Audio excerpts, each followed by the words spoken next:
nangsal niku nganti meh seminggu kula tilem mriki niku jane enten apa? Tobat Bagong kowe tak kandhani ya. Nggih.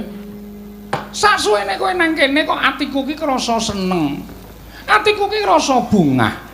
Aku kuwi jejering Prameswari ora nate diwarengake metu saka kraton. Mung nyawang pepasrening Taman Saris, pendak dina rak ya suwe-suwe rak ya wis jeleh to nyawang tetanduran sarta indahing Taman Sari. Mula janjane aku kepengin srawung karo para wanita-wanita sak negara Ngastina. Ning kok ora iso mergo aku kuwi dadi Prameswari.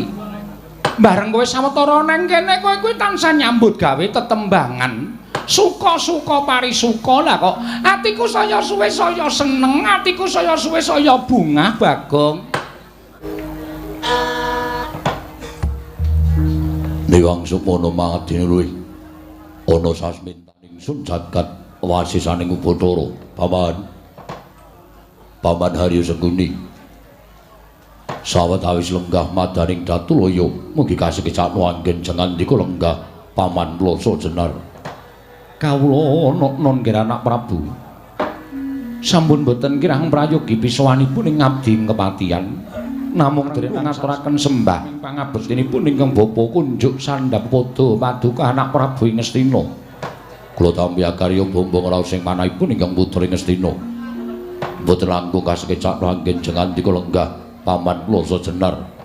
Sampun boten kirang prayogi pisowanipun ing ngabdi kepatihan ing Plasa Jenar nggih kawula non. Sumawana Bapa Menabanturna katuran karaharjan rawuh jengandika Bapa ing Sukalima wonten ing Datulaya Praja Ngastina. Bapa Menabanturna Astaga swala sira bertobo sualu gimbal sumorante hawela. Lha nuning geger tansah pinanganing kawidadan ring sambi kala swanipun ing Bapa ing Sukalima durga mendhak kala sirna. Mboten manggal setunggal menapa namung parenga kula ngaturaken pudya pangastawanipun ingkang Bapa Kunjuk Ngersa Paduka anak Prabu Ngastina nggih, anak Prabu Duryudana. Kula tampi karya bombong raos ing manah. Mboten langkung kasekecakno anggen jengandika lenggah Bapa Menabanturna. Kula nak. Sampun mboten kirang prayogi pisowanipun ingkang Bapa ing Sukalima wonten ing Datulaya Negari Ngastina dinten sak mangke menika, anak Prabu Duryudana. Apa dene sira Dimas Kartomarma?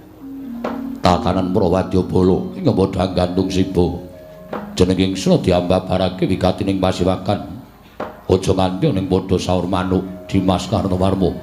Lho diweji sesembahan kula Gusti kula ingkang sinuwun ing Ngastina Kanjeng Koko Prabu Duryudana menapa sampun paduka dawuhaken badhe kula candhi nggo jimat sedaya mboten badhe wonten ingkang wantun merengkang saking pernatan saha dawuh sabda pangandika paduka Kanjeng Koko Prabu pengayoman kula ing Ngastina. Dimas Kartomarma iya prayogakna gendera ngadhep kawula non sampun boten kirang prayogi pisowanipun ing ngarayipun Kartomarma. Nun mangke Koko Prabu dereng sawetawis dangu rawuh jengandika Kanjeng Koko Prabu Baladewa wonten negari Ngastina ingkang rayi ngaturaken pasegan panakrami padha paduka Kanjeng Koko Prabu jimat sembahan kula Koko Prabu pengayoman kula Koko Prabu Baladewa. Jagat wasisaning Ubathara wayah-tur jagat Pathik Indra Jaladewaku. Yayi.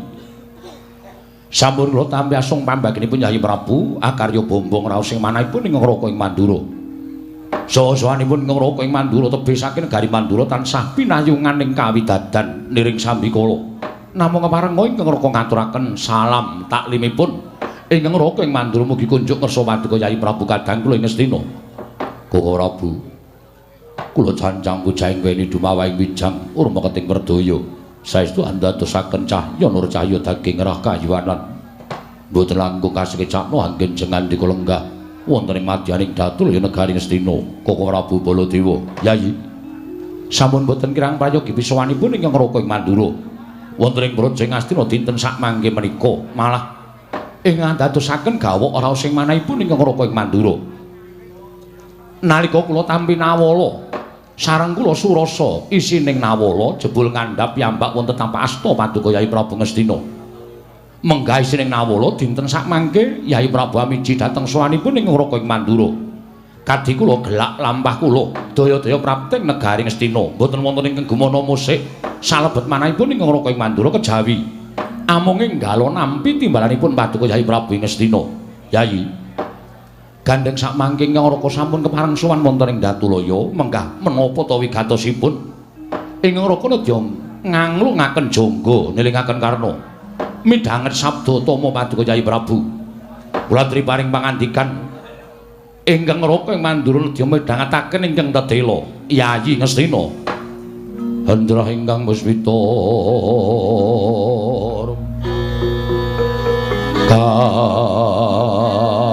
kasilring samirana mrih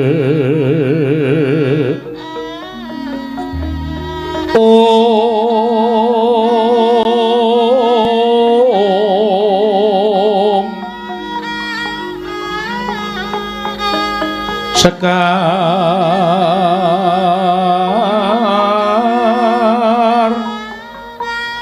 kadung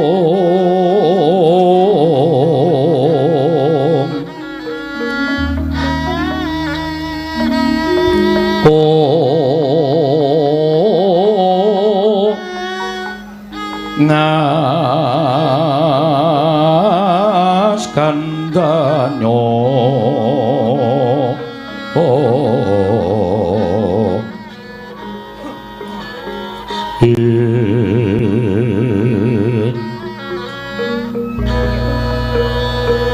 maweh raras renaning driya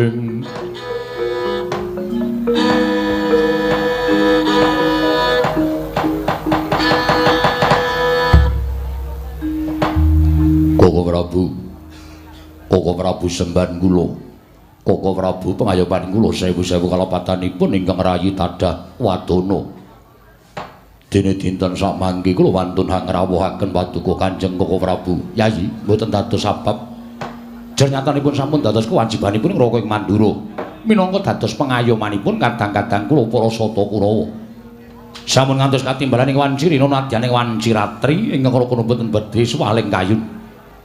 Mugi kepareng Mbah Barono menapa menggah wigatosipun wonten ing madyaning pasewakan. Dinten sakmangke kula mboten badhe ngrembak perkawis tata kaprajan. Kula mboten badhe ngrembak perkawis kedaton negari Ngastina, namung badhe kula rembak perkawis kula warga negari Ngastina ingkang wonten gandeng cenengipun kelawan ingkang rayi Ngastina Duryudana. Nuwun sewu. Mestinipun mboten kedah ngawontenaken pasewakan jer menika dados perkawisipun Paduka Yayi Prabu pribadi ingkang mestinipun sedaya para nayaka punggawa lan para kawula mboten kenging ngawuningani menggah perkawis kula warga Paduka Yayi Prabu nanging gandeng sampun sesek raos ing manah kula bingung bingleng bengalangan kedah kados pundi margi ingkang kedah kula lampahi mila tumunten kula ngawontenaken pasewakan supados sakmangke para sepuh saged paring kepajar dhateng manahipun ingkang putra ing Ngastina Duryudana. Mekaten nggih. Kula drembabaraken wigatosipun menapa? Koko Prabu. Paduka prisa piyambak bilih kula anggenipun sampun mangun bebrayan kaliyan Yayi Ratu Banowati.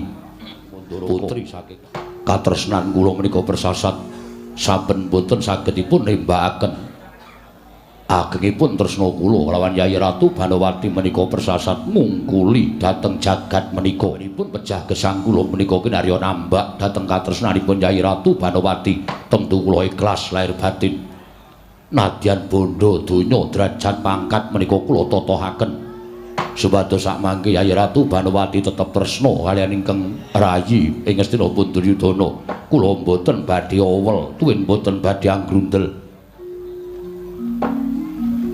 Anggen kula tansah sengkut Pranata tata rakiting negari Ngastina minangka dados makuthaning mriku ugi krana sinandhing dening Yai Ratu Banowati nanging mugi andadosna ing kawuningan Koko Prabu sampun wonten tigang candra menika solah selaganipun Yai Ratu Banowati beneh kelawan adat ingkang sampun benten kalawan adat ingkang sampun kelampah mangke piye ingkang dipun wastani beneh kalawan adat beda karo adat lupiya sing wis kelakon menika kersanipun kados pundi Koko Prabu Yai Ratu Banowati kados sampun kecalan katresnan kaliyan pun Duryudana ing atasipun kula menika Nalindra ing atasipun kula menika ratu menika Yai dados prameswari kewajibanipun prameswari menika tansah leladi dhateng menapa ingkang wonten gandeng jenengipun kaliyan pun Duryudana nanging sampun tigang candra menika nuwun sewu pendak-pendak Yai Ratu Banowati menika kula caketi tansah ewa satemah malingos mboten purun aben ajeng kaliyan ingkang rayipun Duryudana wongsal wangsul nurut sababipun gadhahi sloga ingkang kados mekaten Yai Ratu Banowati mboten nate waloka lan mboten prasaja kaliyan ingkang rayi Ngastina nadyan nalika mapan sari wonten ing madyaning patenggan ingkang mestinipun kula dipun ladosi satataning tiyang bebrayan Yai aningkur benda-benda kula jawil malah dipun kipataken tangan kula Koko Prabu lelampahan kados mekaten menika kados pundi anggen kula badhe nglampahi mongko kula menika mboten saged gesang menawi mboten nyanding kaliyan Yai Ratu kula menika ratu kok gawe wedang dhewe mboten dipun ladosi dening Yai Ratu Banowati dahar ingkang saben dinten kula menika tansah dipun ladosi nanging sampun tigang candra menika mboten ate dipun rencangi dening Yai Ratu upami Yai Ratu Banowati menika sampun mboten tresna kaliyan ingkang rayipun Duryudana Koko Prabu kula pasrah negari menika dhateng estanipun Paduka Kanjeng Koko Prabu Baladewa kula badhe pados margining pejah kula mboten saged gesang menawi Ratu Banowati Koko Prabu Syang Pantara ratri amung cipta pukulun Om tanana liwan kaheksti mila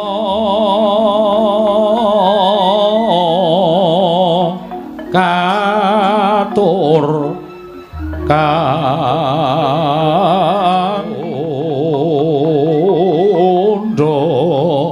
mane Om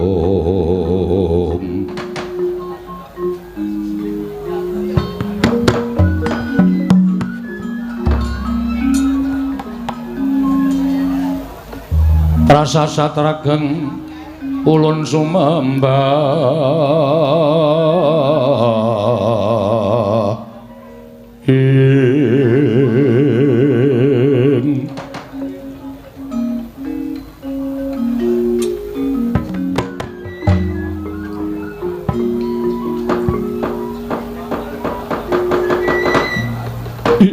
jagat Dewa Bathara jagat pangestu Ngara nuwun sewu Yai namung perkawis ing kados mekaten menika mestinipun saking pamrayoginipun ing Raka ing Mandura ing Raka Katimbalana sowan wonten ing madyaning catur netra sabab nuwun pangapunten perkawis ing mekaten menika kala wau menawi kababar wonten ing madyaning pasewakan menika mangke jejereng kanalindhanipun Yai Prabu Duryudana krana kami dhangetaken dening sangganing para kawula Nayaka lan Punggawa menika perkawis kula warga perkawis pribadi mesinipun dipun rembag antawisipun Ngoraka ing Mandura sumawana Paduka Yai Prabu ing Ngastina sedaya sampun kelampah kula namung kepengin nyuwun pangandikanipun Koko Prabu Baladewa keparenga paring obor pepadhang dhateng manah kula katindaken menawi Yai Ratu Banowati nggadahi sloga ing kados mekaten nuwun pangapunten Yai adat lumpia ingkang sampun kelampah tiyang bangun bebrayan menika mboten badhe nuwun sewu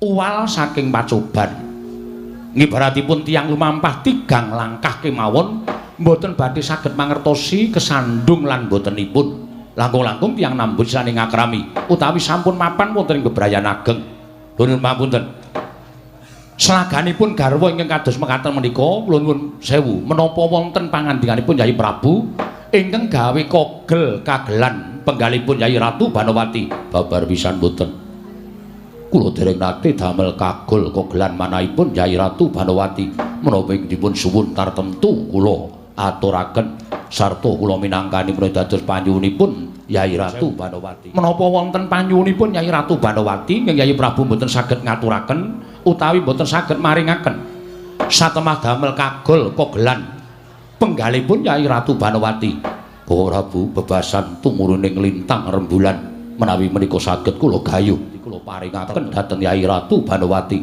sedaya menapa ing dados panyuwunipun Yayi Ratu Banowati menika mboten nate kula damel kogel kagelan penggalipun Yayi Ratu Banowati Yayi Ratu Banowati kados mekaten menika andadosaken jibek raos ing manahipun ingkang rayi Duryudana wiladala nyuwun pamunten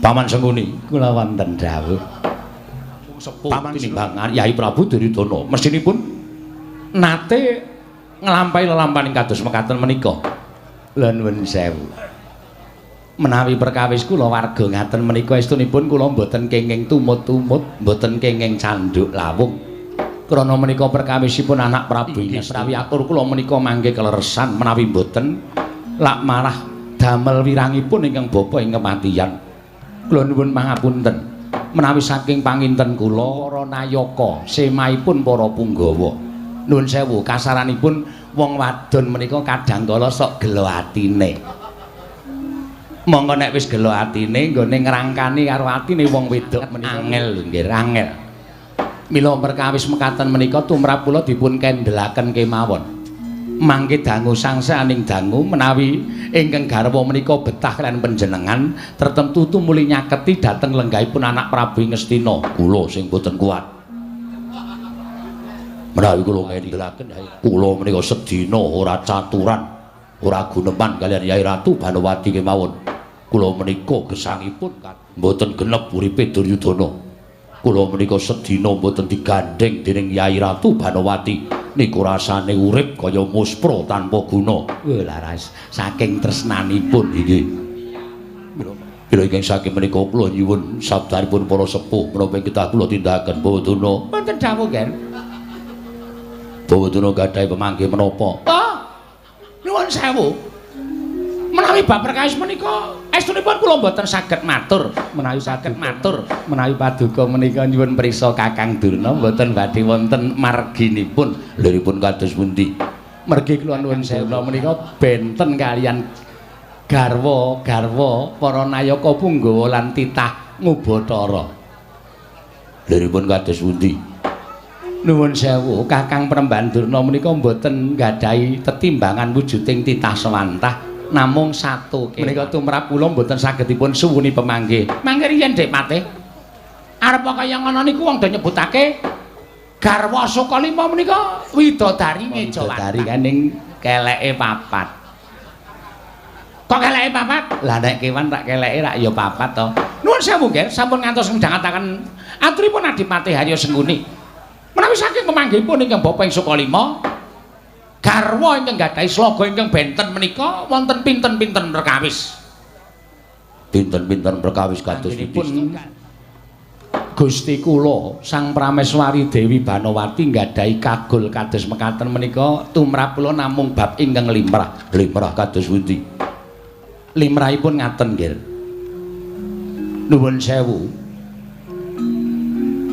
Pawestri utawi garwa utawi Prameswari Negari Ngastina menika mboten benten kaliyan dipun ngendikaken anak Prabu Baladewa menika kogel kagelan manahipun krana mboten saged katurutan menapa sedyanipun menika ugi saged dados kogel kagelan penggalipun ingkang garwa inggih menika pun Dewi Banowati menika menawi kekirangan babakan bondo donya menika nuwun sewu wong wedok menika sok mrengut terus menawi belanjane kurang menika tertentu wong wedok menika gampang nggone nuwun sewu nesu menika gampang ning nuwun sewu menika mboten badhe kelampah jer panjenengan menika nalindra mboten kekirangan bondo donya mboten kekirangan menapa kemawon tartemtu menapa panyuwunipun ingkang garwa Banowati menika dipun udanani dening anak Prabu Ngastina lah ingkang angka 3 inggih menika kula nuwun sewu gol kogelan penggalipun ingkang garwa menika karana dereng saged pikantuk jatining pemarem. Liripun kados pundi? Kula aturi mblakakaken. Menika ngaten nggih. Pikantuk jatining pemarem menika nuwun sewu. Kridaning wanita lan priya menika kula nuwun sewu. Ingkang kakung mboten saged ngladeni ingkang putri menika. Cuwa penggalipun piyai putri satemah lajeng kogel kagelan manahipun kados mekaten menika. Gosik to mbok diterangke sisan. Dicethake tembunge Kakang Prembandurna kuwi apa? Nuwun sewu Dik Pati menika wonten kedaton. Kudu nganggo tata krama, kudu nganggo unggah-ungguh. Tegesipun ngaten kemawon. Kula kangelan gawe ukara menika Dik Pati. Mang cethake kemawon. Sing kakung loyo ngaten kemawon. Menika dados jalaran kogel kagelan penggalipun ingkang garwa Pendai Banowati. Lan nuwun sewu, menika estu lho. Ingkang angka 3 menika ingkang rungsit lan rumpil. Lan menika ingkang bebayani. Ingkang salajengipun inggih menika menawi ingkang garwa menika kapilut utawi nggadahi cukuling rasa tresna dhateng priya sanes. Oh Duna. Wonten dawuh. Yai Ratu Banowati menika mboten nate medal saking negari Ngastina. Mboten nate medal saking taman negari Ngastina. Kula mboten pitados menawi sak mangke Yai Ratu Banowati dhateng priya sanes. Lho, kula nuwun sewu menika namung ngatur kok, Gen. Kula namung ngatur. Tur sedaya menika kala wau saged dipun tandha lan saged dipun mangertosi. Caranipun mangertosi menawi Ratu Banowati kaliyan priya sanes menika tegesipun kados pundi? Setunggal mboten nate purun caket kaliyan kakungipun. Angka kalih anggenipun sare menika kula nuwun sewu. Nenggo lajeng nembe sumusul sare. Menika tandha-tandha wanita ingkang badhe utawi sampun gadahi raos tresna dhateng priya sanes. Utawi nyebut asmanipun priya sanes menika sedinen langkung kaping 2 kanthi pawadan werni-werni upaminipun. Ngunjuk atur sa paduka Anak Prabu Duryudana bilih muntun piyambakipun menika ngaturaken kedah ngangkat nayaka enggal ingkang disebut sebat upaminipun naminipun Suta Naya lan sajenis-jenisipun. Menika ateges wanita menika kala wau sampun gadahi raos tresna dhateng ingkang nami ingkang disebut sebat menika kala wau. Monggo anggenipun nyebat menika wongsal wangsul. Menika sampun gadahi tandha bilih ingkang garwa Dai Banowati menika sampun gadahi raos tresna dhateng priya sanes. Oh Duna. Wonten dawuh Sampeyan ampun bebudhek banyu bening kahanan negara Ngastina. Yai Ratu Duryudana menika nembe jibeg bebek penggalihipun. Lah kok malah panjenengan nyeritakaken cariyos kados mekaten menika rak nambahi Prabu Ngastina. lho, kula mboten kok ngarani utawi kula menika mboten kok nuduh dhateng Dai Banowati supados Dai Banowati menika nggadahi raos tresna dhateng priya sanes menika mboten. Namung menika conto kok, Ger. Conto dados kula menika sampun nganalisa. Apa, Kang? Nganalisa. Pendhita kok omongane tekan nganalisa barang. Tegesipun sampun niti priksa, angglejah, duwe nanggelar, duwe nanggulung. Larampan menika pancen nyata saestu. Mila saking parayaginipun ingkang bapa ing suka 5 dinten sak mangke, Ger. Saenipun ingkang garwa Dai Banowati menika dipun tanting menawi nggadahi panyuwunan. Panyuwunanipun menapa? Menawi nggadahi pamultah-pamultahipun menapa? Nanging cobi dipun caketi menawi pendak-pendak dipun caketi ingkang garwa menika tumuli kesah utawi mboten purun dipun caketi dening Anak Prabu Ngastina. Malah sajake anebeh saking pelenggan paduka Anak Prabu Ngastina. Oh, nuwun sewu, Ger. Kula mboten kok anggih mangsa gelak wanci. Tukuling rasa tresna sanes wonten manahipun ingkang garwa Dai Banowati dhateng priya sanes. Sak sanesipun Anak Prabu Ngastina, Ger. Kapiramu benanggul kinembit kembit.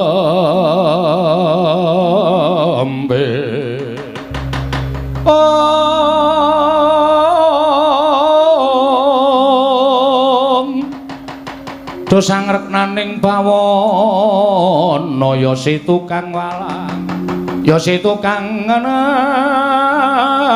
sing tiang ya si tukang kutu kering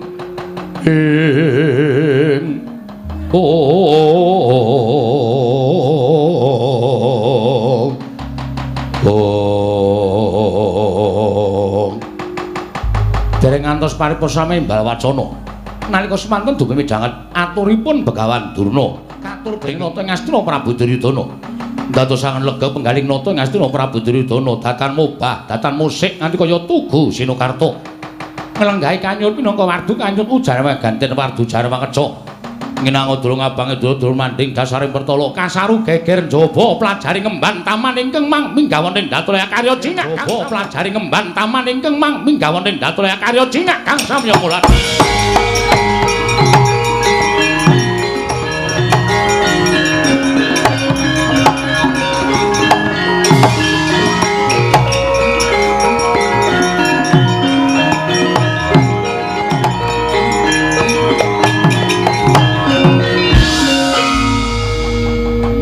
Jambat wonten timbalane ngatawa sinuwun mlayu-mlayu tanpa tinimbalan meyak nayapa punggawa kang padha gantung seba ana wigati apa ngaturaken sewu-sewu kalepatanipun ingkang abdi tadah wadana ngantos kula tilaring tata krami miwah unggah-ungguh namung badhe munjuk atur ngersa maduka Gusti kula ingkang sinuwun kowe arep matur apa marang pangapunten sinuwun.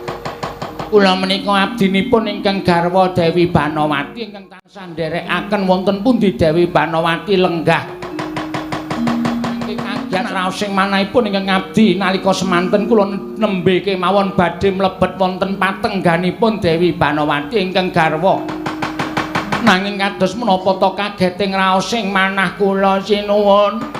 Kula nyumurupi glibetipun piyai kakungipun Dewi Banawati.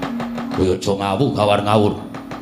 Kowe matur, mung wadon matur aja kelakon dosa tak tugel gulumu. Estu kula wantun natahaken dhateng jiwa raga kula. Menapa ingkang kula sumerapi menika boten dura lan boten goroh. Sapa wong lanang ingkang mapan ana ing patenggan? Kula boten saged matur. Namung piyambakipun nalika semanten kula ajeng mlebet patenggan tumuli gragapan biayaan manjing wonten ing ngisor longan. Dilalian kula mugi antatos ing kawuningan ingkang garwa Dewi Banawati nyingetaken satunggiling priya wonten ing patenggan sinuwun jagat Dewa Bathara.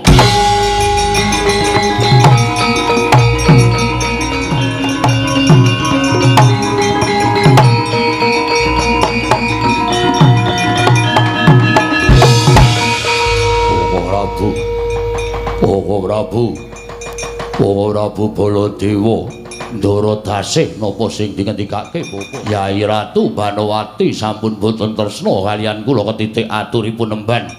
Yai Ratu Banawati nyingetaken satunggiling priya mapan wonten ing patunggan iblis sanad kula piyambak Yai.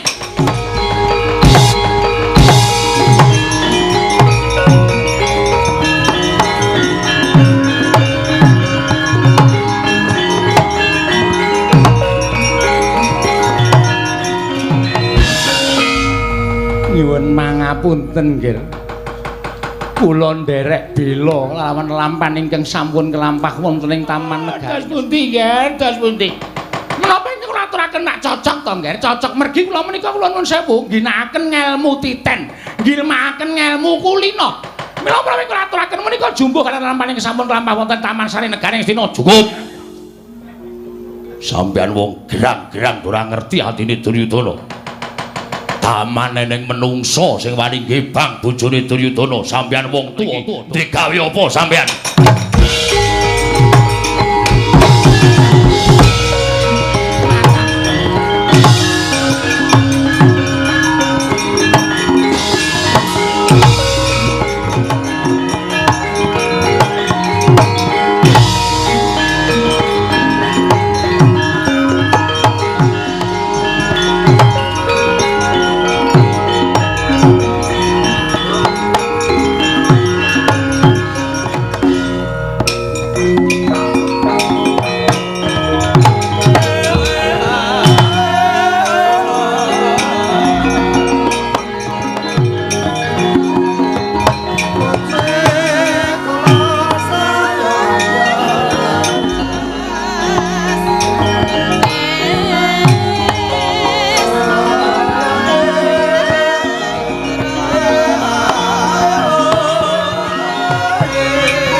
kembang popong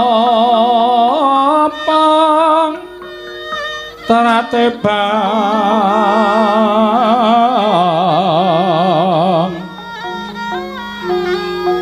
rerayungan loma lengkung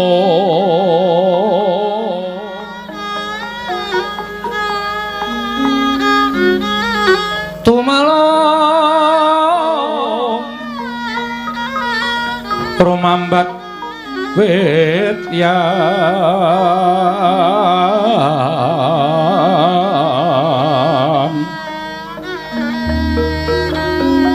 bae semu kang mawur raras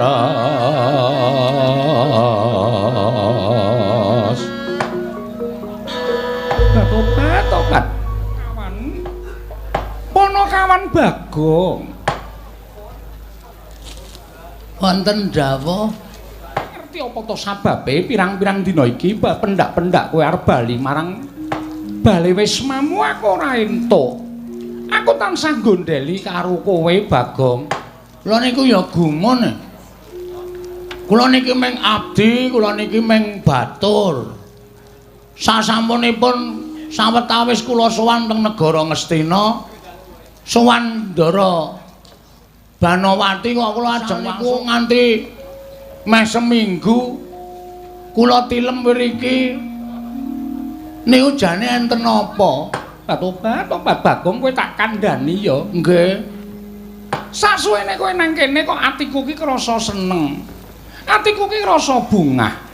Aku kuwi jejering prameswari ora nate diwarengake metu saka kraton. Mung nyawang pepasrening Taman Saris, pendak dina rak ya suwe-suwe rak ya wis jeleh to nyawang tetanduran sarta indahing Taman Sari.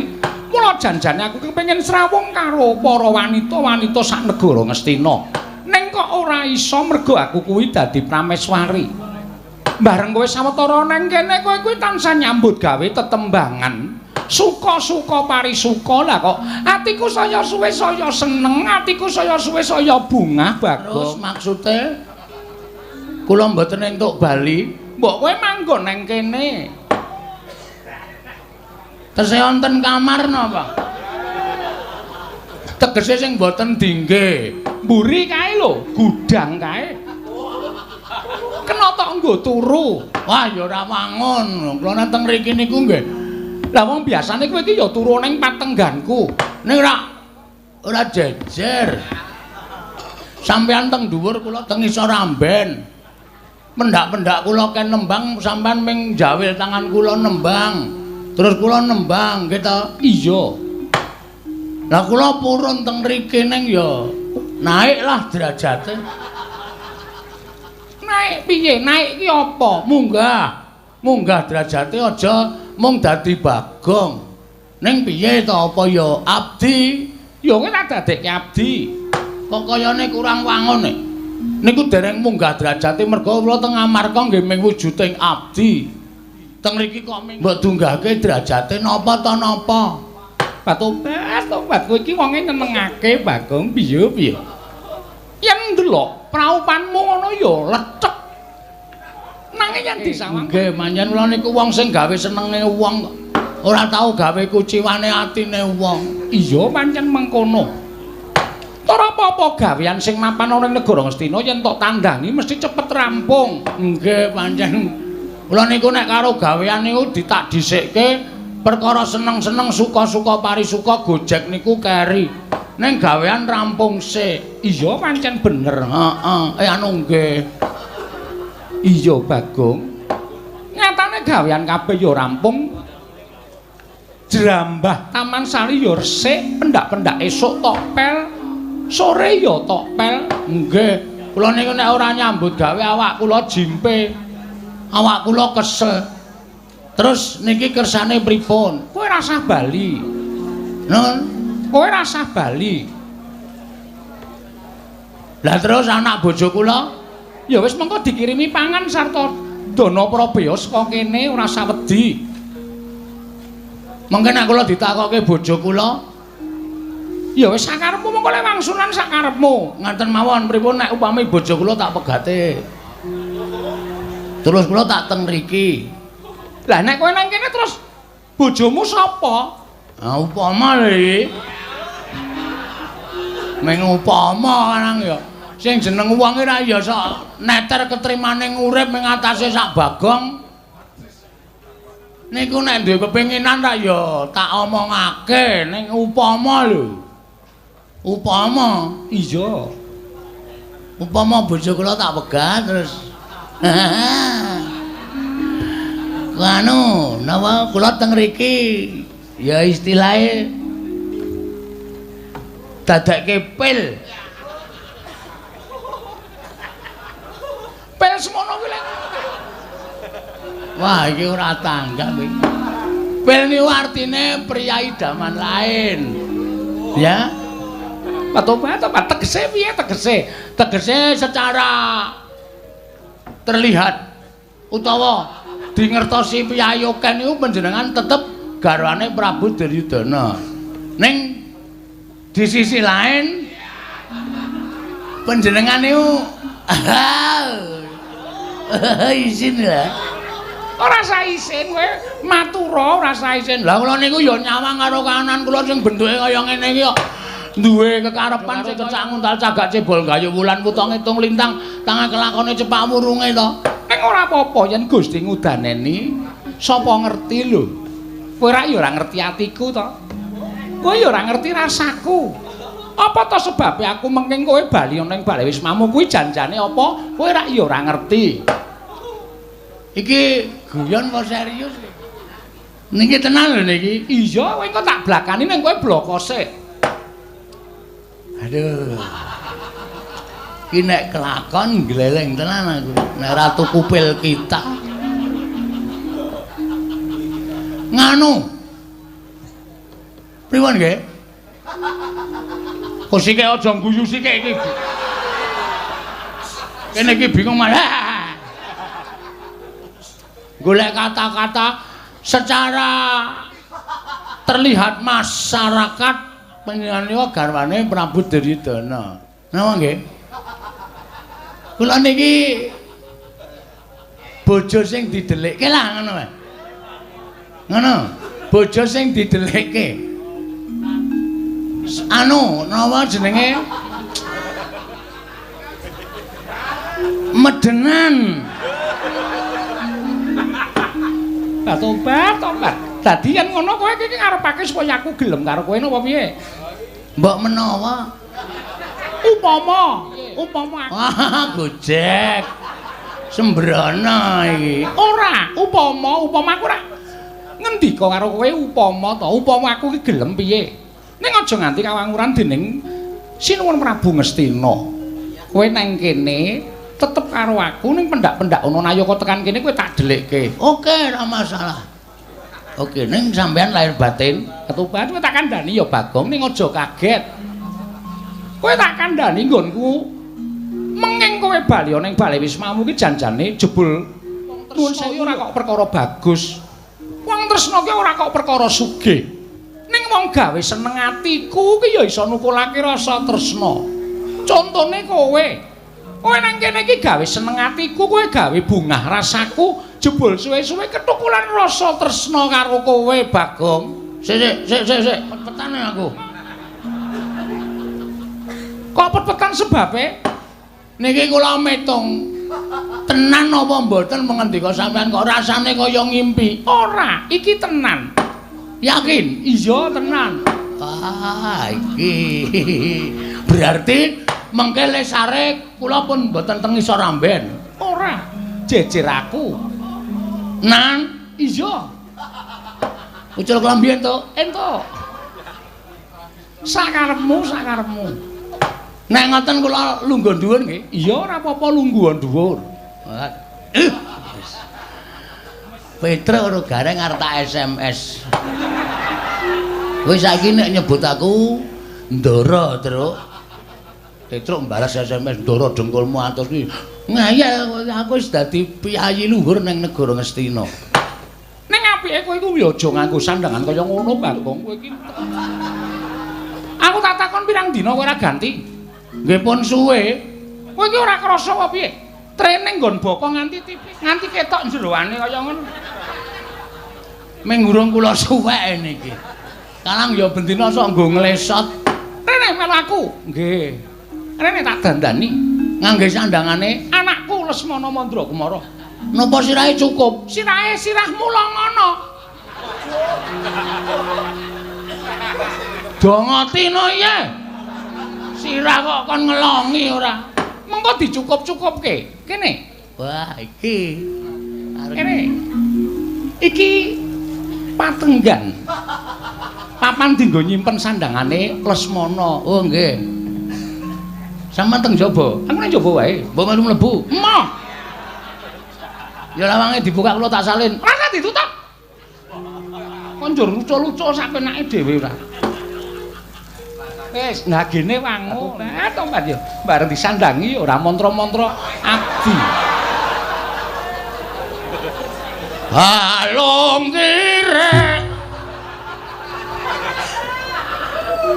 Batobat yo piye. Glelengmu ora jamak. Mekaten. Siaget Dewa Bathara Prangestu Ngara. Ning nuwun sewu ya, arep nganggo sandangan kaya ngono sing ora iso diapusi iki raimu. Raimu ki ora iso dipermak. Mbok disetlika. Men ketok bagus aku ya diajeng. Wah. Oke, gleleng tenan. Garwane pun Kakang Diamon diajeng. Kok Diamon? Lali garwane pun Kakang Diancuk diajeng. Anak ya cangkem elek ki wis kulina. Diajeng Banowati. Kula wonten pangandika ing Adawa. Pangeran, waduh kok kaya kejuwuren nek pangeran. Kula wonten pangandika ing Adawa. Pangeran, waduh kok kaya kejuwuren nek pangeran. Mbok liyane Kang Mas. Ah, Kang Mas ngono wis cukup. Wis tok antepi tenan. Nggih, tak antepi tenan. Wis tak antepi tenan. Ning kowe aja enak-enak kapi enak. Kapi mendo. Kapi enak. Tegese kaya ngene iki kowe mesti bakal totoh nyawa Bagong. Sebabe iki mesti ora ketang ana siji loro abdi ingkang wis padha ngerti lawan kahananmu tumuli mengko bakal matur marang saning Sinuwun Prabu Ngastina. Upama matur marang Sinuwun Prabu Ngastina yen nganti kadenangan kowe piye coba? Aku tak takon. Bebasan sedumuk bathuk senyari bumi. Nadyan namung sedumuk jembaring bathuk. Nadyan namung sak nyari jembaring bumi. Tresna kuwi uruping jiwa sing luhur. Tresna iki ora kena dijaluk, ora kena ditolak. Tresna kuwi paringane sing gawe urip. Tresna kuwi paringane sing kuwasa. Mula tresna kuwi pantes dilabuhi pati. Patobat apa aku seneng krungu omonganmu sing kaya ngono kuwi. Waton sampeyan utawa diajeng Banowati tetep tresna karo pun Kakang, aku tetep mbelani pati. Sapa sing arep ngridu nggonku mangun lele, mangun bebrayan karo si Adi Banowati, mesti aku bakal mbudidaya menolak. Tobat Satya kok ora iso basa Jawa. Ha Satya blesteran. Satya saka Betawi. Sapa wae sing arep ngganggu gawe karo diajeng Banowati. Iya, tobat. Ngaturake panuwun sampeyan wis bisa njaga katresnan iki. Heeh. Ngopo kok keder suarane? Aku dicekeli ngene iki sing modot malah wudelku. Bodong. Bodong. Nek ngaten monggo mancing wonten ing telenging Taman Sari. Ayo tak derekake. Engko nang kono nganu ya dulang-dulangan. Inggih. Ning sampun kula mboten moh dulang sampean nuwun sewu Ngastina wis kentekan sendok sak luse dulang katut sak sendoke angger didulang katut sak sendoke. Arang cangkeme amba e. Sone nek dulang aku nganggo sekop. Dadi men sigar cangkeme. Mboten ngaten lho senengane niki panjenengan ngendikanipun gawe seneng gawe bombong. Aku tak dhisik. Ya. Mengko salat. Tenan mlaku kowe. Beda karo bojoku kowe. Bojoku ki mlaku kok nglesot ya. Ae mlaku kok iso apik banget. Monggo anggere sikile tengen napak. Kenene ngewo, napak sikile. Kenene nengen iso mandung tung tung. Wah, Yai Ratu. Sela karo batinmu. Ingsun kang bakal nyelirani apa ya jenenge? Blasteri karo panjenengan Nyai Ratu. Wah, lho mlebu patenggan tenan Diajeng Banowati pun kakang sumusul marang sira Diajeng.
Ngambar arum sang kusuma sang kusuma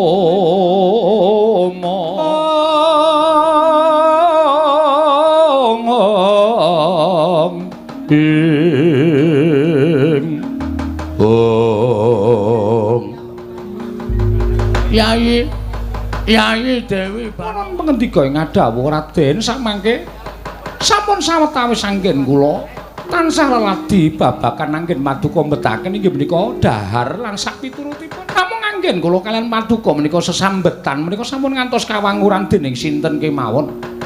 Wis tak omongi to, sebaya mukti sebaya mati.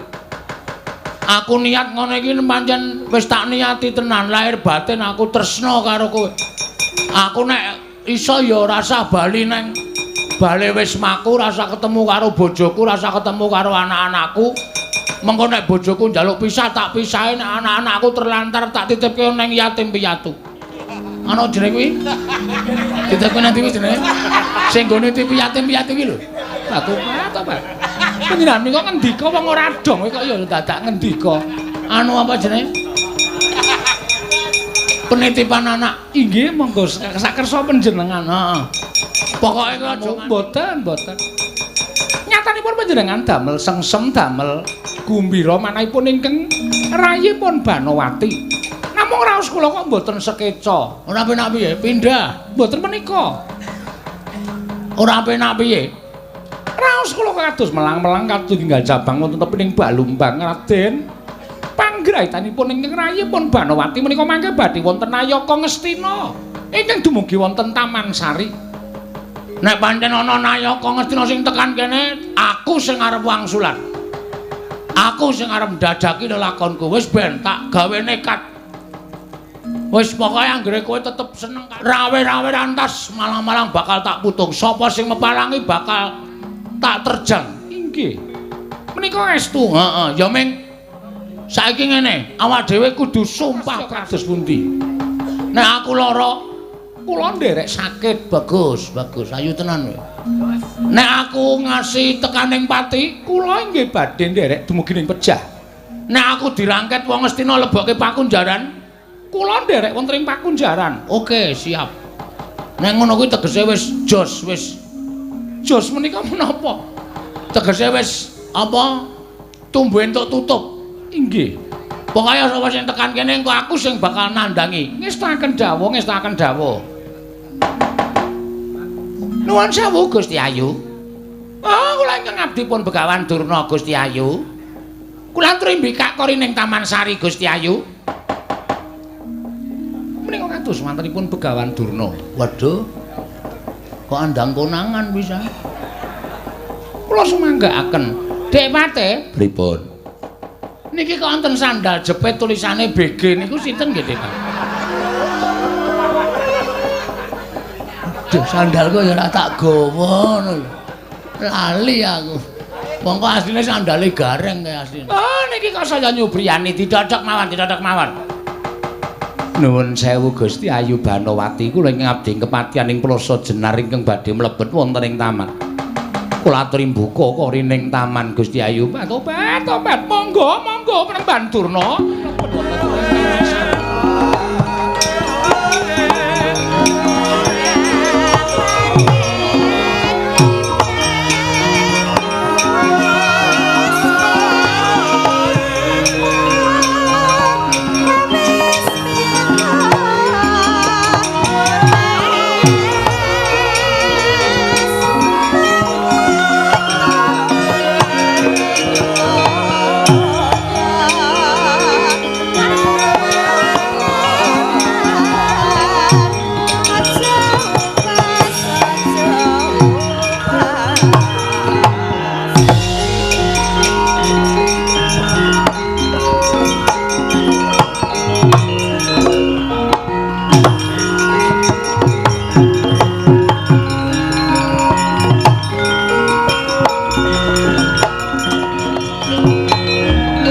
Pandhita kang winari wansit Bendha kombang angat japing tawang susah angin ngendi nggone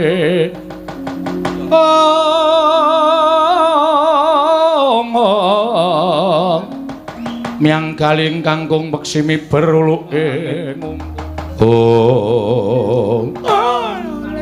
manyar-manyar juk ning dungkul wana dadi alas-alas dadi wana Dewante Pripun Kakang Mlemban? Nyata sing dadi ature abdi mangsaning anak Prabu Duryudana menika wonten piyanten jaler ingkang aling-aling. Pasuryanipun inggih menika pun Gusti Ayu Dewi. Nuwun sewu Bapak Mlemban. Katuran karaharjan rawuhipun. Oh inggih wilujeng niring sambikala. Paman Patih Haryo Sengkuni katuran karaharjan inggih wilujeng. Menapa to sababipun dinejeng andika rawuh wonten ing Taman Sari mongko mboten cecala ingkang saderengipun andadosaken ngagiat sotaning manahipun ingkang abdipun Banowati. Oh, menika ngaten Gusti Ayu. Estunipun wonten madyaning parepatan kala wau ngrembak babakan anak Prabu inggih garwa panjenengan. Nalendra Ngastina ingkang ngrumaosaken solah slaganipun Dewi Banowati inggih. Panjenenganipun Prameswari Ngastina menika benten ngaladat ingkang sampun andatosaken bingung raos ing manahipun penggalipun anak babak angleoni jujul anusri wonten sowanipun emban ingkang ngandika aku utawa matur bilih menika wonten satunggiling priya ingkang kasingitaken dening Gusti Ayu Dewi Banowati. Kula nuwun pangapunten menapa saestu leres aturipun emban menika kala wau. Tobat. Estunipun boten wonten priya. Mboten wonten peremban. Nuwun sewu panjenengan sampun ngantos paring pangandika ingkang boten jumbuh kalian kasunyatan. Saking mriki ketingal lho Gusti Ayu ingkang mapan wonten ing wingking panjenengan. Kula nuwun sewu menika sinten kula aturi paring dawuh ingkang sejatos. Sampun ngantos panjenengan menika paring pangandikan ingkang semunipun nutup-nutupi darah kawontenan wonten ing Taman Sari. Tobat. Estunipun menika sanes ingkang mapan wonten taman nanging menika abdi kula piyambak. Lho. Abdi sinten? Abdinipun para Pandhawa inggih menika pun Panakawan Bagong. Lho. Bagong anakipun Semar inggih mekaten Bapak Penemban. Lho, lah kok mapan wonten Taman Sari Negari Ngastina? Menika dados panglipuring manah kula. Bagong sawetawis mapan wonten ing Taman Negari Ngastina menika dadosaken panglipuring manah kula. Jernyatanipun kula menika Prameswari mboten kenging medal saking Negari Ngastina. dangu sangsaning dangu anggen kula nyawang taman menika ingkang sejatosipun gadhahi raos sengsem nanging lumareking wanci ndadosaken raos kula menika bingung. Krana kula mboten saged nyumurupi dhateng kawontenaning Jawi negari Ngastina. Tumunten Bagong sasampunipun mapan wonten sawetawis negari Ngastina mriki, raos kula menika ayem, raos kula menika tentrem, raos kula menika seneng.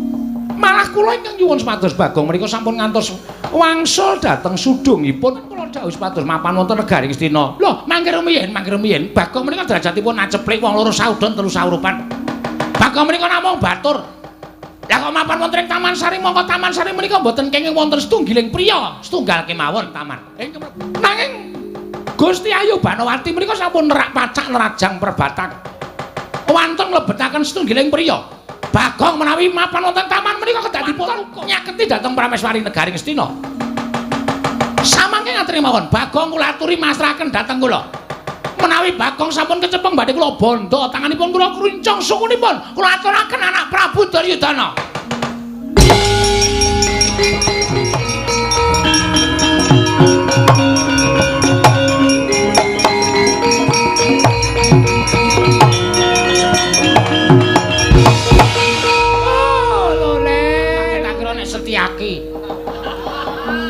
Sencaki kok raine kaya ember kaya ngono. Lha iya, lha kok dadi isa kaya ngono-ngono nuwun sewu. Busananipun sinten? Panci Bagong kula maringi busananipun inggih menika anak kula pun Lesmana Mandrakumara. Wah, lah saya kemewat.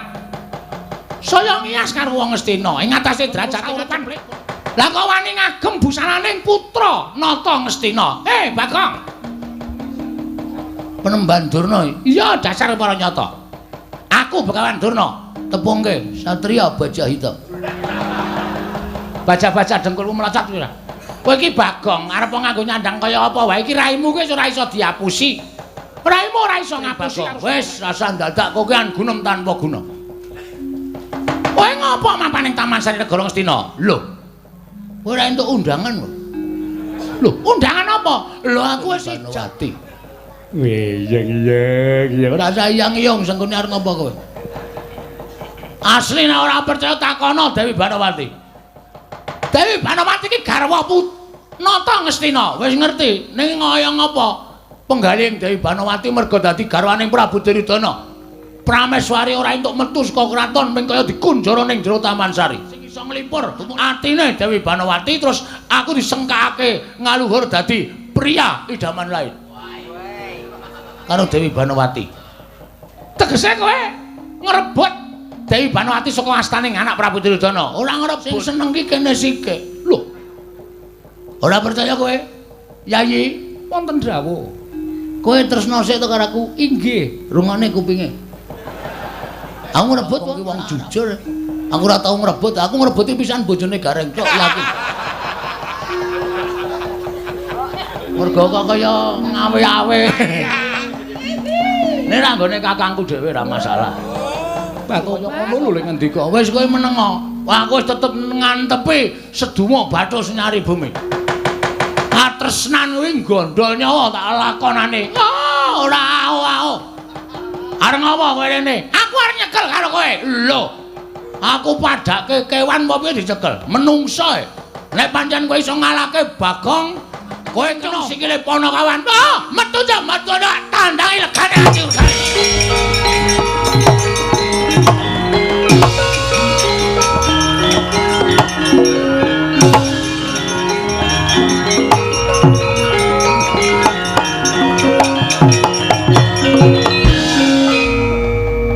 Sayang, aku pamit perang ya, Dik. Inggih. Dongakno wae. Pokoke kowe aja kendhan gone ndedonga ngersane Gusti muga-muga aak menang. Inggih. Engko nang kowe tak goleke. Tobat wan ngendikane kok sak penake dhewe. Wis aku mangkat ya. Inggih, ngestaken dawuh. Cium tangan. Inggih. Oh iya, inggih. Kula aturi tindak monggo. Sembah kula ngendherekaken. Sun. Menapa? Ngono. Tobat ora kena. Sesuk mengko nek wis menang perang tak paringi. Inggih, estu. Sithik wae, mboten kenging. Sithik-sithik ora keserot raiku iso. Cangkeme gedene ra jamak-jamak, ngambung kok kaya ngokop.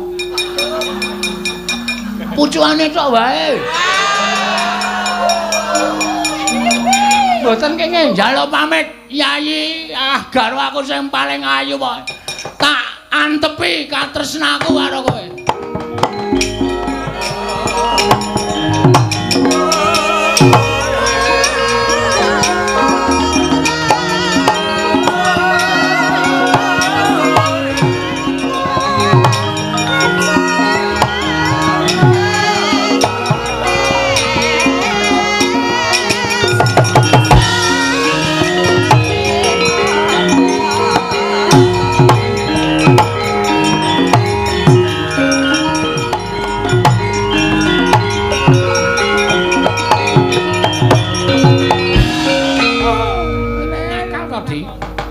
Kula dhewe ya gumun lah kok nganti kaya ngene kahanan negara Ngastina menika mangke nek nganti kawanguran anak Prabu Duryudana apa rasa ing atase ana priya sing mani wantun ngewat dhateng Dewi Banowati kemawon kok ming Bagong niku akal. Wong ora nganggo nalar. Nakale wis kebangetan Bagong kuwi wani bedang lawan putri Ngastina. Dewa diketapke. Bagong dicekel. Luwe-luwe pancen Bagong ora gelem dicekel sarana alus dikasari. Nek dikasari ora kena, pateni babar pisan. Tak kira ora bakal ana apa-apane untuk Bagong dipateni. Yen upama Pandhawa mengko ora trima diblabari lelakoning Bagong, Pandhawa mesti iso nampa kahanan iki. Oh nggih, ngestaken dawuh Kurawa kula ketape Kakang Mremban.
Dikani ngaya untuk cocok praptek kikir sok manyo ilang raganyo terus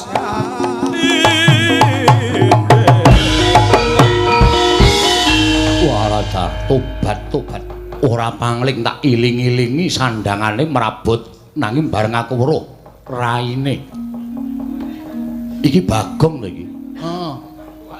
Karto Kebu. Hus. Kartomarma. Kartomarma. Arep ngapa kowe? Gondrong barang kowe. Sakarepku.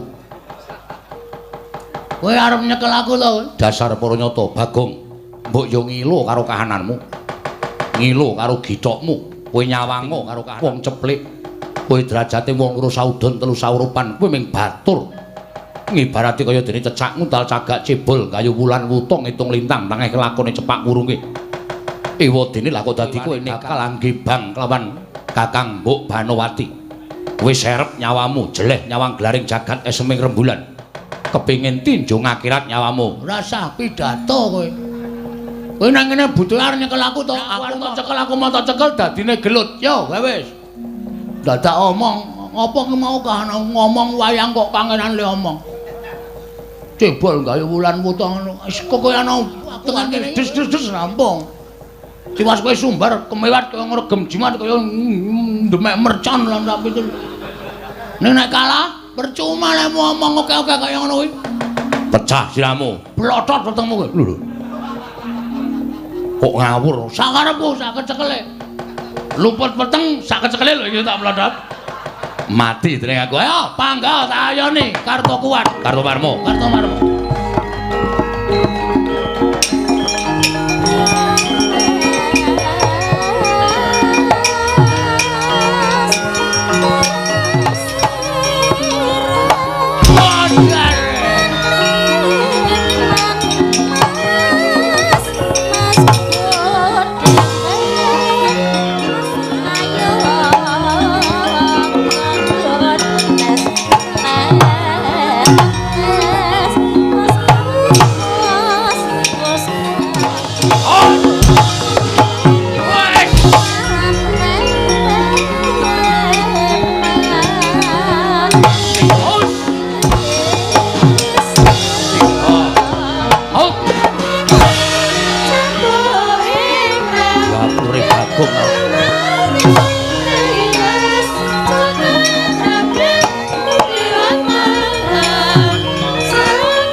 Isin piye? Ngatasipun kula menika Pangeran Pati. Kadang nata ming diajar kali Bagong. Satriya mongko raine elek ning digdaya. Perange kok ya iso trampil. Bagong ki panakawane Janaka. Mula nek perang trampil ki mesti tiru Janaka. Kula menika gumun. Kula menika latihan saben dina. Lah kowe latihan keroncong. Wong perang kok malah latihan keroncong. Ana imbang yen padha-padha. Ayo. Iki Angling Darma. Saya edan. Ayo sengkune on maju ne. Aja Kurawa sing cilik-cilik, sing gedhe sisan. Aku rugi nek mung musuh Karto Marma, Karto Denda, Kartipeya, Karto Nyaur. Karto Nyaur, Pak. Mbane kedendha. Ayo kene kerubutan legane atiku ora bakal tinggal loncat.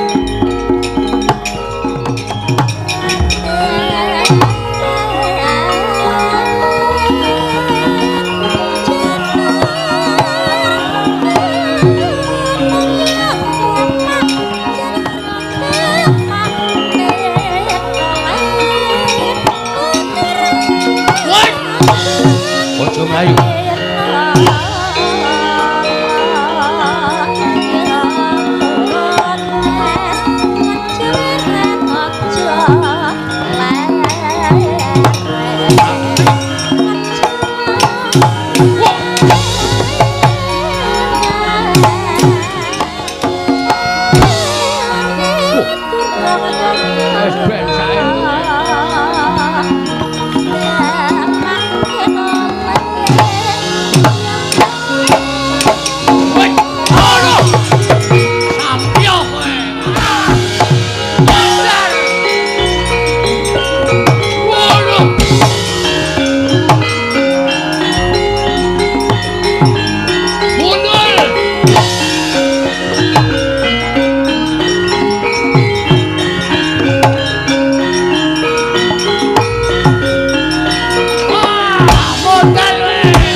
kanca mundur. Bagong ngamuk, Bagong. Wah, Bagong ngamuk mundur. Lho, kae piye to kae iki? Wah, aku tak dadi rombongan kono ya. Wah, ngedan. Kandhane do geger kok melu ngrombong bareng ngajar wong kok njur ngrombong sing diajar.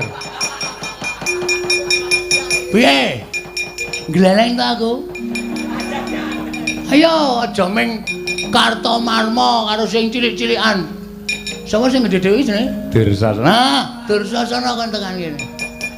Rak remuke raine. Aduh. Sumbarmu kok kaya ya tak tunggu. Aku nek kesuwen kudu cekek-cekek lho. Aku nek laran kono wis wegah perang, oh tenan aku wis ming tengok-tengok ora udut. Nek dadan angel. Dijak meneh wis mau. Sapa sing arep maju? Watak. Citraksi. Nggih, Man. Kene, rene. Kok Kurawa. Bubar sar-saran tetetan kok iso dikukup. Niku jejanjane enten apa? Nyekel maling Ngastina. Lho, maling. Heeh. Sing dimaling Mbak Yu. Sapa, Man? Gusti Ayu Banowati Prameswari Ngastina. Wah, jeleh urip. Jeleh nyawang gelaring jagat semih rembulan. Wawani nyolong kakak tua. Kakang Mbok Ayu Banowati. Cekelen kowe iso nyekel gedhe ganjarane. Kukulatus banget. Ciare dewan.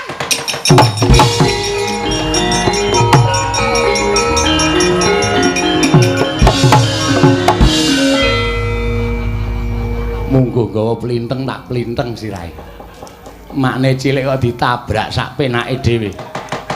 Ayo.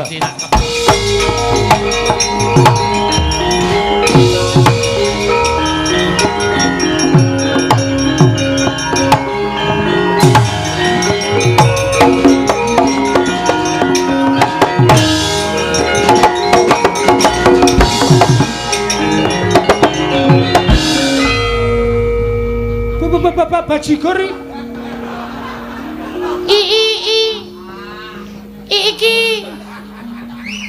iki ra Bagong to?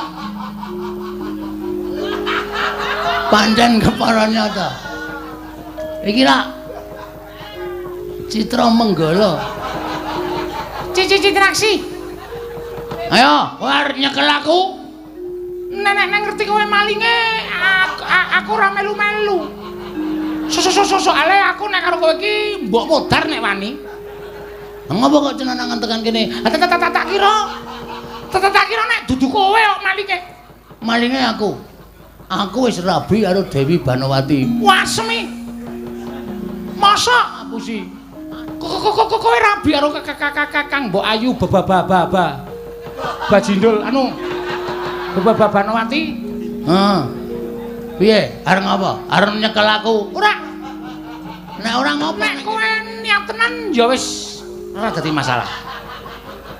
Nek kowe seneng tenan karo Kakang Mbok Ayu Banowati ya wis ora masalah. Sing penting padha bahagiane. Kakang Mbok Ayu Banowati ya bahagia, kowe ya bahagia. Tak dongake sakinah mawaddah warahmah. Muga-muga tekan kakek ini lara mata. Ninen. Ana, nek pancen kowe setuju karo aku, kowe aja nyekel karo aku. Pepenake aku tak bali wae, Bagong.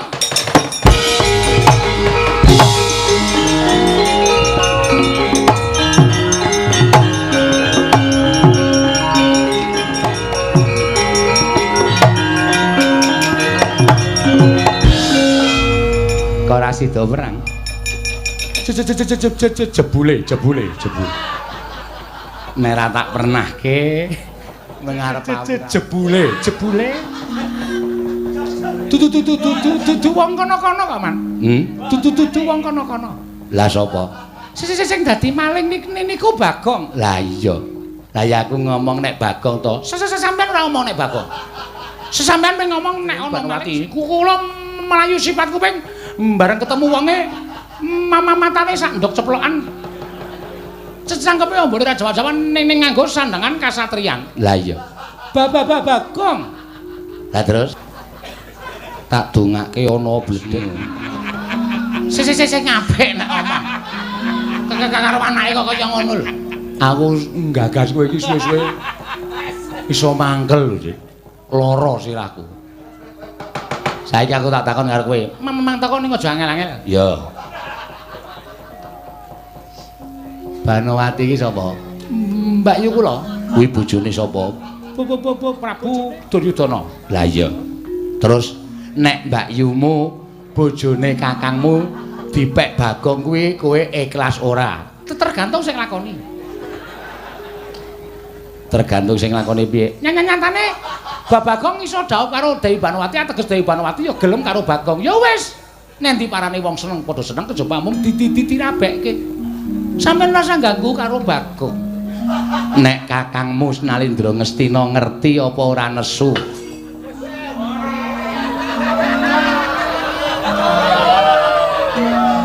Sapa Cit? Tutur mau ganti nyampar gelas.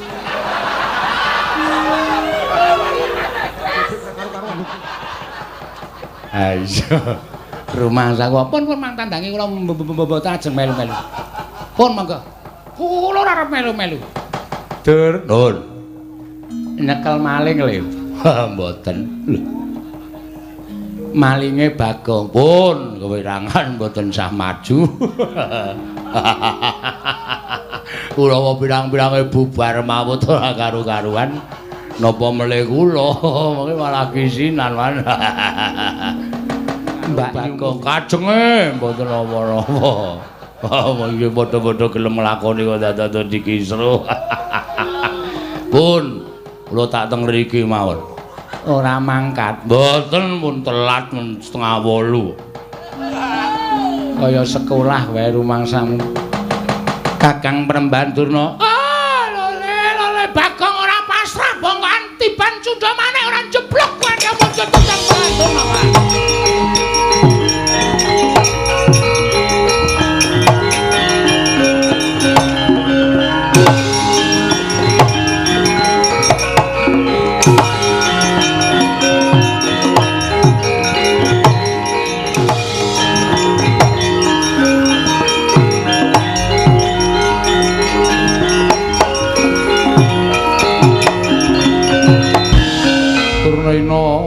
Panalingan majaring ratri kisanan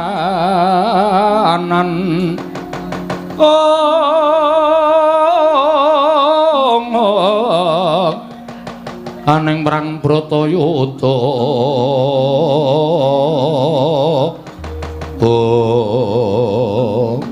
pancen manuk maning jajalan sukertaning bawana menungsa ora ngila karo kahananmu ki mung kowe kok Bagong. Kowe dielekke ora kena cetha pakartimu kuwi luput, pakartimu kuwi kleru. Lah kok dadi kowe nungsang puyang budal bingung. Ora gagas karo kelakuanmu ingkang kaya mengkono mau memirang sarta jejereng sasra wirang. Kowe ora pasuryaning nata Ngastina ora bakal ilang selawase urip. Kowe wani ngebang kelawan putri Ngastina. Kowe ngapa nggawa drai? Lho. Drai jengkulmu mlocot kowe ora? Iki pusaka Kyai Cundamanik. Sirmu arep nggo ngopo? Tak nggo mateni karo kowe. Nyo, aku wis wani tumindak kaya ngene iki wis wani mati Premban. Aku wis wani mati. Tur saiki aku tak takon karo sampean. Sampean nggawa Cundamanik iki apa mesti iso mateni Bagong? Ha. Mesti iso. Urung karuan. Bagong ki wit urip wis tak pasrahke karo sing gawe urip.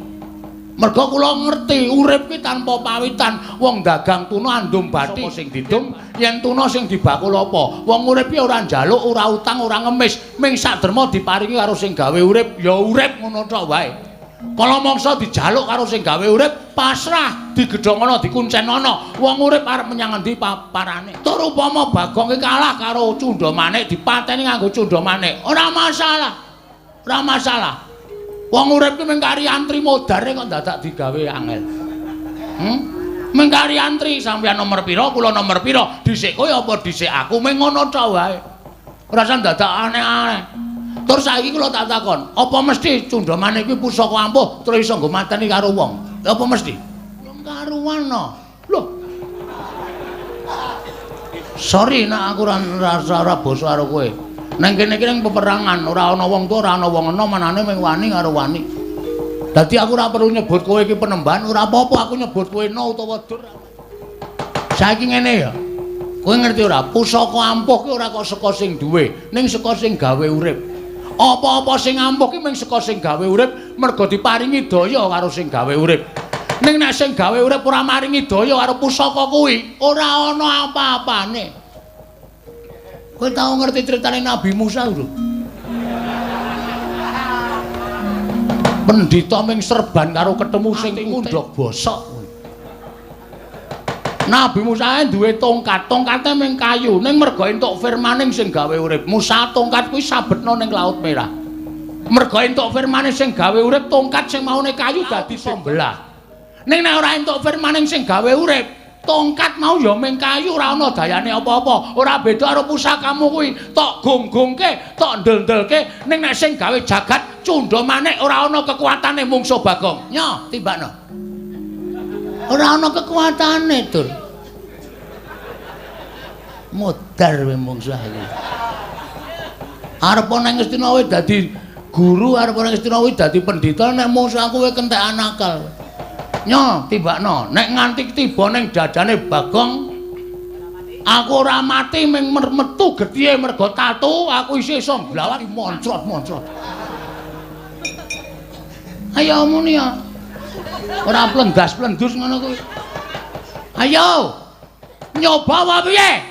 Jajal apa piye? Kowe arep nandingi kridane Bagong. Aku nek wis matek aji, epek-epekku ki aji. Brojo mesti PSIM. Tibanalmu jeblok kowe.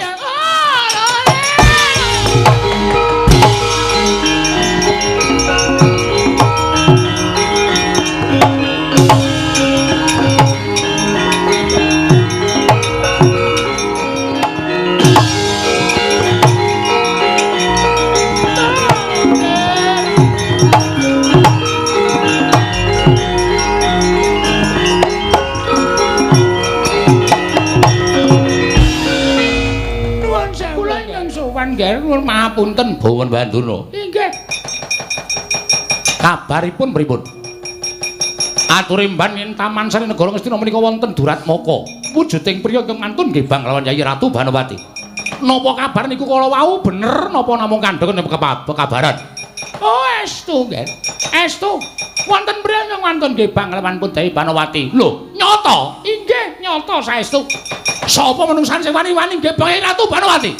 Mboten sami kejawi namung abdi panjenengan piyambak. Abdi pun wonten jawuh. Sampeyan ampun gawar ngawur. Ampun gawe perkara. Lho, mboten kula nyumurupi piyambak kok, nggih. Kula nyumurupi piyambak. Sapa sing wani nggih Bayi Ratu Banowati? Bagong Garwa. Iblis lanat Bagong glendang karo mate.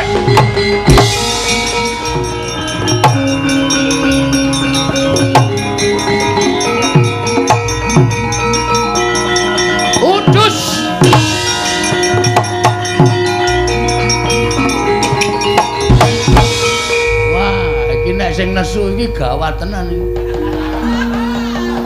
Anggris muni tuku bis laknat. Guguk karepe Bagong glandang nenggala seru banget le omong. Aku ya ora iso mejang nek karo iki. Prabu Baladewa, kowe ngerti critane Nabi Musa? Nyo, ndasmu. Yes. Modar iki. Ora iso dijak apiane iki. Ini ora ditandingi nganggo kekuataning Bagong.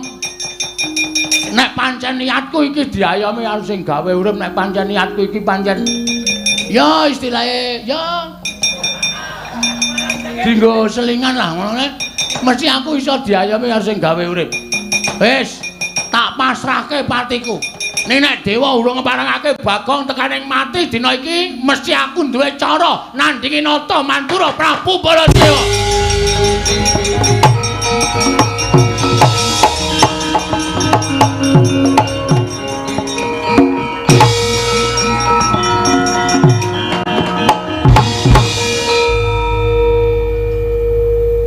Kok do cuwil ya? Nggone njuku wayang ki sik apik, Nduk. Sing anyar-anyare akeh kok tuwa kaya ngene kon metu. Iki cuwil.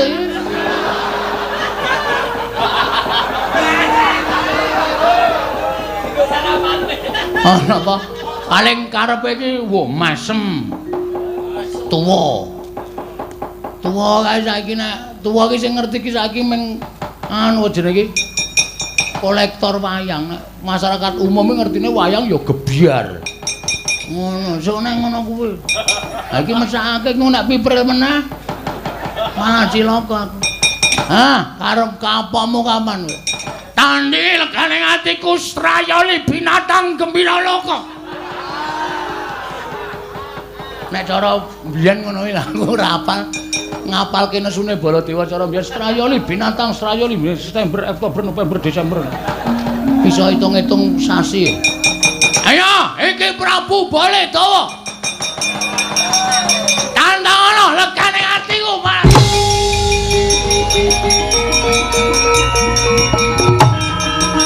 Loh.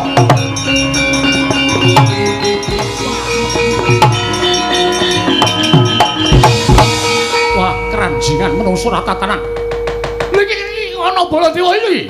Iki kok ana Baladewa iki piye? Aku kok ngadep kaca gedhe-gedhe banget iki wujude Baladewa iki lho iki. Oi. Suwi-suwi. Ora jan dadak takon iki Baladewa. Wah, setan ratatanan. Menungso ratatanan iki suarane dudu Baladewa iki. Iki suarane dudu Baladewa. Iki pancen Baladewa lagi kena serak-serak basah. Aku Baladewa. Kowe sapa ae? Ae dengkulmu melocot kuwi. Iki Bagong iki. Ngawur. Ora tau ndelok wayang kowe ya. Iki ngene iki ya Baladewa kene kok Bagong. Mosok Bagong kok mosok kaya ngene melu gara-gara. Ora caturan. Kowe gelem masrahke awakmu apa ora? Piye? Kowe gelem masrahke awakmu apa ora? Lho, aja ngawur Baladewa. Karemu piye? Sirmu piye kowe omong kaya ngono? Menungso ora tenan. Aku kaya Alugara. Wah, tamake jajamu jeblok mati dening aku. Ayo, tamakno. Ora usah mengkoke omong. Wis kaya bakul obat. Iki dileliti iso mari, dituliti iso mari, tambane iki 3 dina ora mari, ora garing mesti dadi mlinyah. Ngomong langsung tes-tes wae. Niate namake nenggale ya tamakno, ora usah dadak nganggo praktek. Ayo tamakno.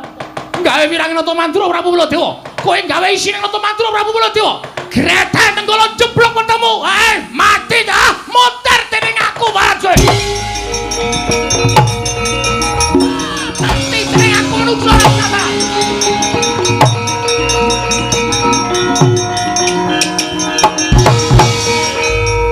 Tenanan iku aji kira.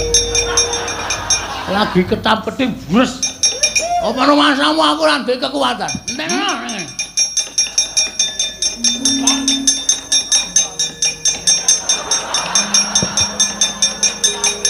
Kowe nggawa nenggala iki Kiai Senso. Nenggala karo Senso menang endi? Lekane ati kaya. Wah!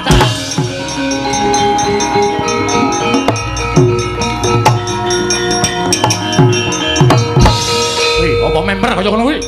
Apa wangun kaya ngono kuwi? Iki nggawa apa?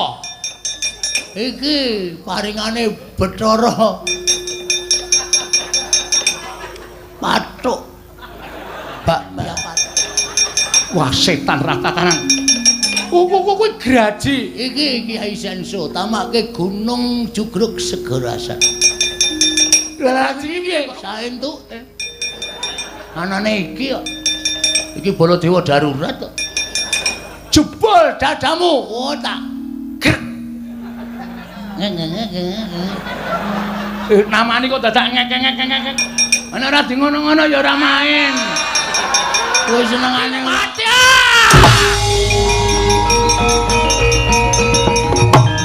Wah, menungso.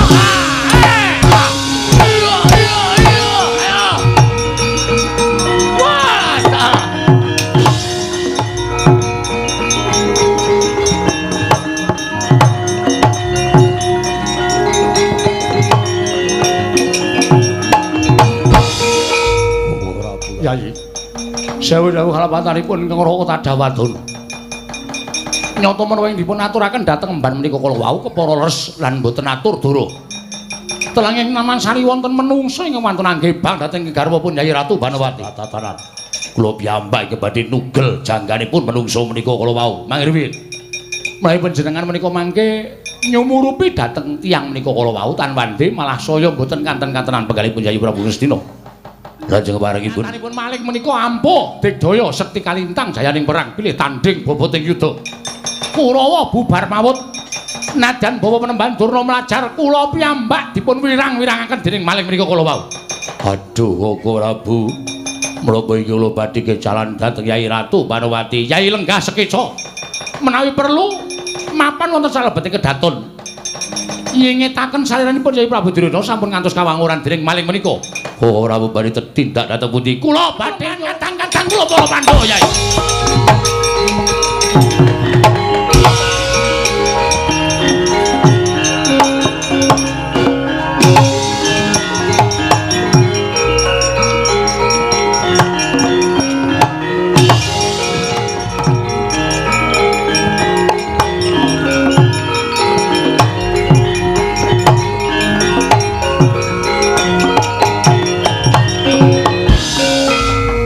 Hangglo sesumbar lindu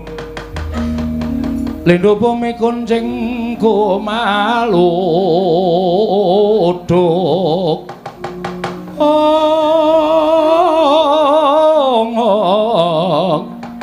guntur ketup lumembak penyu kang kumambang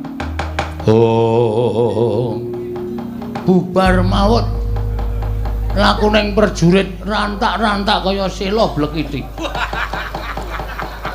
Blekiti ratu neng semut kaya ratu neng semut kemblekan watu. Dalidir lunga saka kahanan negara ing Ngastina. Yayi Banawati pun kakang saya petekono diajeng kakang.